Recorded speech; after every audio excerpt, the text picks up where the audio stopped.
This is the first lecture for Friday, March 27th.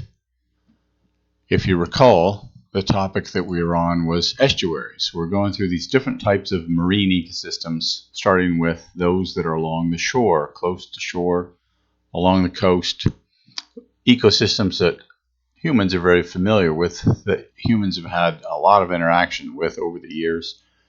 The first of those is estuaries. So we looked at different characteristics of estuaries, types of estuaries, with a focus on productivity in those estuaries because they're responsible for so much primary production, nutrients, light, and as humans, we've been taking advantage of this for a long time. But they're really specialized ecosystems, and conditions there, even though they're favorable in some from one point of view in terms of protection and the amount of energy, it's not an easy place to live. And we looked at challenges in an estuary. Most recently, that's where we stopped. So we're going to spend a little time talking about communities that are associated with estuaries. They're often in estuaries. They're along the periphery of estuaries. So if you go down to Delaware Bay, you can find some of these. If you go to Narragansett Bay, you can find some of these. Chesapeake Bay, some of these, those are estuaries that are close by us and that a lot of you guys are familiar with. And so let's look at these three different types of estuaries. First of all are oyster reefs. Now we looked at bivalve mollusks, so you have some familiarity with oysters. So this is an animal that has created this entire ecosystem basically with their shells and this aggregation of a bunch of oysters. It's a three-dimensional habitat where there's hard substrate for things to settle, and you find this some places in Delaware Bay. There's a lot of oysters. People are fishing for oysters, and there's in New England there's a number of oyster farms where people, they might create their own artificial oyster reefs, oyster beds, but there's some that occur naturally. So if you look at estuaries, especially where the water's not moving that quickly, where the water's not that deep, so along the edge of some of these estuaries, you find these oyster reefs. And so you can look at the text in the slide to see some of the characteristics where you find these. And it's not a bad place to live because the water is moving. You have to tolerate these rapidly changing conditions of salinity in some cases, but there's a lot of nutrients that are delivered. There's a lot of water that passes across the top of you. If you're stuck to the bottom, filter feeding, it's not a bad habitat to be in. And so along the U.S. East Coast, for example, in Delaware Bay, people have been harvesting oysters there for a long time. They used to use sailboats, and they would have a dredge that they'd drag behind the boat, dragging up these oysters in Delaware Bay back before there were any power boats. There's still some artisanal fisheries. They allow some sailboats to harvest oysters that way. And as I said up here, oysters, they're all over the place. A lot of people that go to oyster bars. I've run into a lot of students at URI that are interested in culturing oysters. They want to start their own oyster farm, get involved in that. The guy that runs Matunic Oyster Bar is a graduate of URI. It has some close connections with URI. But here's low tide, and you can see these exposed oysters. There's a lot of them that are never exposed like this, but it's a very common community that you find in association with estuaries. Another one is mudflats. So you've got the soft substrate. You've got a lot of organic matter. You've got a lot of plants that die, and what's left of their bodies sinks to the bottom and starts to be decomposed. You've got a big input of organic matter into the the bay or the estuary. And so there's a lot of soft sediment that's filled with organic matter, sand, silt, clay, plus it's got all these different nutrients that come from land and come from these dead, decaying organisms. And this area, these tend to be in areas where, of course, it's shallow. Sometimes they're exposed at low tide, and it's not in the strongest part of the water moving in these estuaries, or else these sediments wouldn't settle the same way, and they would be swept away in the current. So there's anaerobic bacteria, a lot of decomposition by anaerobic bacteria. There's even some chemosynthesis. Some places here there's anoxic conditions where they use up all the oxygen pretty quickly. And then along the coating these mudflats, oftentimes, it's not just plants that are the primary producers there, but there's diatoms, and there's algae, and there's even seagrasses in some of these mudflats. So if you look at the primary producers, there are plants that are along the periphery of these, and even in these, seagrasses are plants, as you know, flowering plants. But there's other primary producers. So you do have seagrasses. In the temperate places, there's eelgrass. In more tropical mudflats, there's turtlegrass. And some of these grasses are consumed by grazers, but for the most part, they're settling places for organisms to settle, and then those are fed upon. So let's look at these other primary producers. So diatoms, these are phytoplankton, except they're not planktonic. They're not floating around in the water column. They're on the substrate, and these are easily consumed by grazers, much more easily than plants like seagrasses. So there's a lot of invertebrates that eat those. There's also algae. There's green algae and other types of algae that are found in these mudflats. And some places there's hard substrate, especially where the water current isn't so stagnant that there's some of the sediments are swept away, so there's some hard substrate, or where those oyster beds are along the edge of mudflats.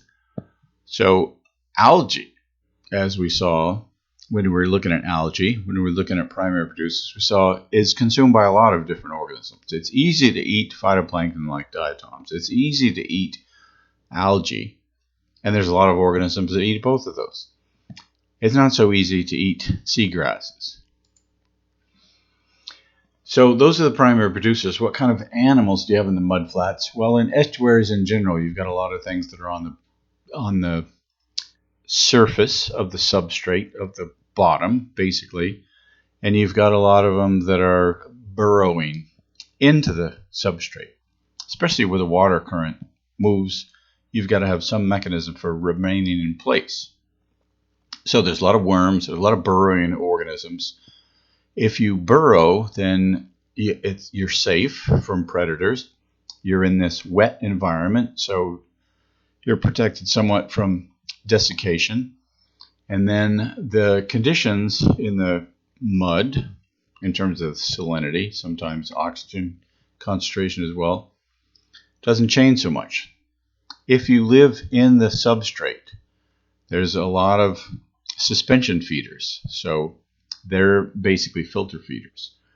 And some of them have the ability to create a current that brings water in across their feeding structures. Some of them are on the bottom and up in the water column, or at least their feeding structures stick up into the water column. Then there's a lot of deposit feeders. They're basically like worms. They're going along. They consume the substrate. It's not just sediment, but it's sediment that's rich in organic matter. And by organic matter, I mean that it's got carbon. It's a potential source of energy, if that's how your digestive system works. So just like worms go along eating soil, feeding on soil, they're able to extract a certain amount of organic matter, a certain amount of energy, a certain amount of nutrients. It may not seem like the most appealing type of feeding strategy to eat soil or eat sediment, but certainly a way that you can make a living, and certainly a way you can get energy and nutrients. Then there's a lot of predators. Some of these predators are in burrows, and they come up above the surface, and they come out of their burrows, and they're preying, and then they go back in their burrows. There's predators like that. There's predators that are on the bottom, invertebrates that are moving around. There's predators that are in the water column, like fish. And there's predators that take advantage of available prey at low tide, when they can wade in the water, like birds, wading birds. There's a lot of things to eat. Or when the tide goes all the way out and these tidal flats are completely exposed, these mud flats. Another thing is seagrass. Some places you find these extensive meadows. They're basically meadows of seagrass. Now, we looked at these earlier when we're focusing on the plants themselves, not so much as a community and not so much as an ecosystem, but these seagrass meadows. Now, they're widespread. You find those in Rhode Island. In the field trip that we would have had, you could have gone out and seen these seagrass meadows. And they're all over the place. And as I said, up here we have eelgrass. In tropical places, it's a lot more common. Turtle grass, there's a number of different types of grasses like that, these seagrass meadows. And it's this very extensive, it's like a lawn, or it's a meadow. That's why they're called meadows. Very productive, shallow water, a lot of light, a lot of nutrients. So there's a lot of primary productivity. Not many things eat these. There's dugongs that eat those, and turtles that eat those, and some birds can feed on these. But most of the organic matter that makes its way from these seagrass meadows into food webs is in the form of detritus. Here we go again with detritus. So there's decomposers that can use detritus as a source of energy. There's all those detritivores. That's why they're called detritivores, because they're feeding on detritus, like the worm-like animals. And so you can tell sometime, well, if you do a stable isotope analysis and look at the source of carbon, you can tell whether the source of carbon comes from land or whether it comes from the ocean, or it comes from primary producers like plants, such as seagrasses, or whether that carbon comes from phytoplankton.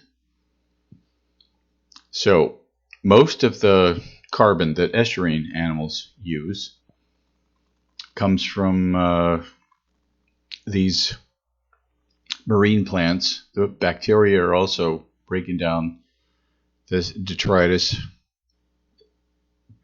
as decomposers, and there's also a big input of nutrients and energy and organic matter from land, since these estuaries are around where there's all this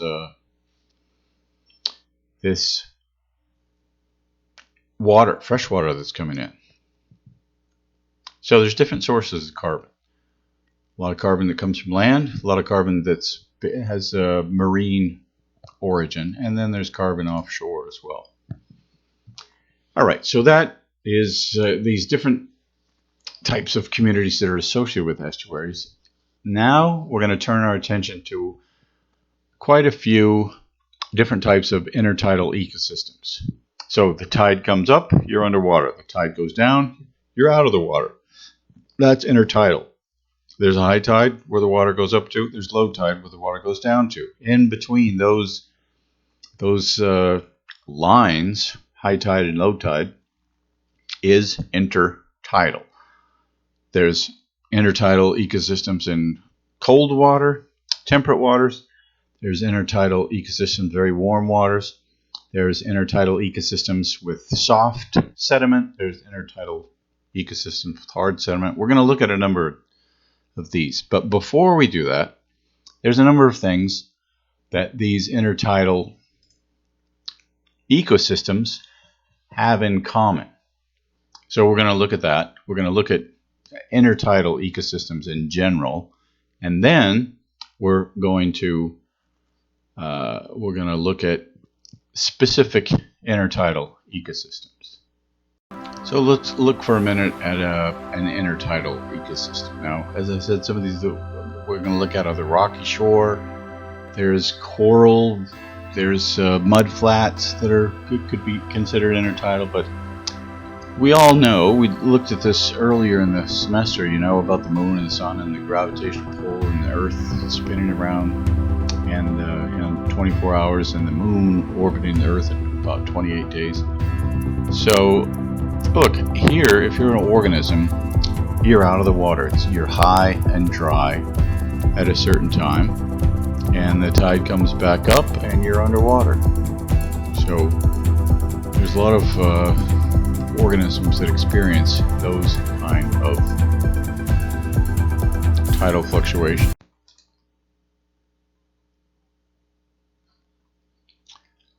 Here's another one that we can look at quickly anyway. So this is harder substrate. There's a lot of soft sediment, but the tide comes up. Very different environment for a marine organism now compared to a little while ago. So this is what we mean by intertidal. So let's look at these characteristics then. The dominant features that you find in intertidal ecosystems. We'll look at three main things, three main features that you find whether you're talking about Australia, South America, the United States, Rhode Island, California, whatever. One is that by definition they're intertidal. That means that the tide comes up and the tide goes down. It's between the high tide and low tide. There's a lot of different habitats. These intertidal areas tend to be fairly productive. There's a lot of algae, there's a lot of plants, there's a lot of photosynthetic organisms, a lot of nutrients. So there's a lot of different habitats, there's a lot of different energy. They tend to be pretty diverse. There's a lot of different species. It's one of the reasons why they're so interesting to study, because they have such a high diversity of living things. The habitat's very complex. And then this is a transition. This is if you're standing on land and you move towards the water, eventually you're in the ocean, and you're in the ocean all the time. If you're in the ocean and you move towards land, you go through these areas where you're underwater part of the time, and then you're underwater less of the time and less of the time, and eventually you get onto land. So whether you're talking about salt marsh grasses, sea grasses, whether you're talking about rocky intertidal, whether you're talking about sandy beaches, there's a pattern, a very consistent patterns that you find all around the world, actually, in terms of zonation. And you move from this area on land where it's like living on land. You're out of the water, conditions are more land-like, and as you move towards the water, it becomes more and more like the ocean. So there's physical gradients in terms of desiccation and temperature changes and those kind of things, but there's also not just physical gradients, but there's biological gradients as well. Basically, how easy is it to live in this environment? The closer you get to the water, and the more you're underwater, the more you're a marine organism, completely a marine organism, and less of a terrestrial organism. And so the more you spend your time in the water, the easier it is as far as dealing with harsh conditions. But it's harder because there's more competition. It's harder biologically. Those are features that we'll see. Well, let's take a couple of minutes to look at characteristics. So these are going to be somewhat what we looked at before, but characteristics of all these intertidal ecosystems, whether you're talking about a sandy beach or a rocky shore, whether you're talking about South America or Canada, they're intertidal. And so you're out of the water, you're underwater, out of the water, under the water. And this is where humans live and have been living for thousands of years, so we're very familiar with this. It's very well studied. You don't need a boat, you don't need a submarine. You can just go there and do a lot of research, very well understood in a lot of different ways in terms of marine biology and marine ecology. It's also highly variable. A lot of different habitats, a lot of different energy, like I said, a lot of energy. Not a lot of different energy, but there's a lot of input of energy and nutrients. Very productive and very interesting. A lot of different opportunities for a lot of different organisms. Very diverse. All right, well, let's look at this feature of zonation that you find as a unifying theme in different intertidal ecosystems. So if you think about moving from land to the sea, or moving from the sea to land, these are gradients that an organism would experience, or that you would document as you're moving from the ocean farther and farther away from the ocean onto land. Temperature. There's a temperature gradient. Underwater, the temperature varies a lot less than out of the water. There's a salinity gradient. There's wave action gradient. The gradient of light. The more time you spend in the water and the deeper you go, the less light there is. There's a gradient bottom type and the sediments you find. And really important is a gradient of exposure. How long you're out of the water, basically. And there's also, those are all physical conditions or environmental conditions. There's also gradients of biological conditions. The more you get out of the water, the more harsh that environment is, the more organisms you're going to find that are very good stress tolerators. They can tolerate desiccation, they can tolerate temperature, they can tolerate not being underwater for very long, not being able to feed very much out of the day. As you move closer and closer to the ocean, competition is a lot more important. Everybody wants a space on the rocks. Everybody wants to be able to burrow in the soft sediment. It's easy to live there in terms of these environmental conditions, but there's a lot more competition, and you have a lot more predators in terms of marine predators. And so it's not surprising if you have a gradient, if you have these environmental gradients moving in one direction, and you have these biological gradients moving in one direction, that you find patterns in terms of the distribution of these organisms. Or in other words, you find zonation in intertidal ecosystem after intertidal ecosystem. In all these different locations, zonation is very common, very easily demonstrated. Sometimes it looks like somebody went there and built a little wall in terms of these gradients. There's a lot of different niches. A lot of different organisms can occupy different roles in these ecosystems. So there's a lot of zonation. And so what we're going to see when we look at the rocky intertidal, when we look at the sandy beach, when we look at the salt marshes, is that there's zonation. We see zonation here, zonation there, zonation other places. And most of this zonation, it depends on what kind of substrate it is. Most of this zonation is horizontal. So in other words, it's on the surface. But some of these ecosystems that we're going to look at, there's zonation in the substrate as well, close to the surface versus farther and farther down into the mud or into the silt or into the sand. So one last thing in terms of this zonation is that if you go around the world, all these different places, this is the point that I was making before, that you find similar conditions of waves crashing onto the rocks in Australia, in England, you find similar tidal cycles where there's a huge tidal fluctuation or where there's a very little tidal fluctuation.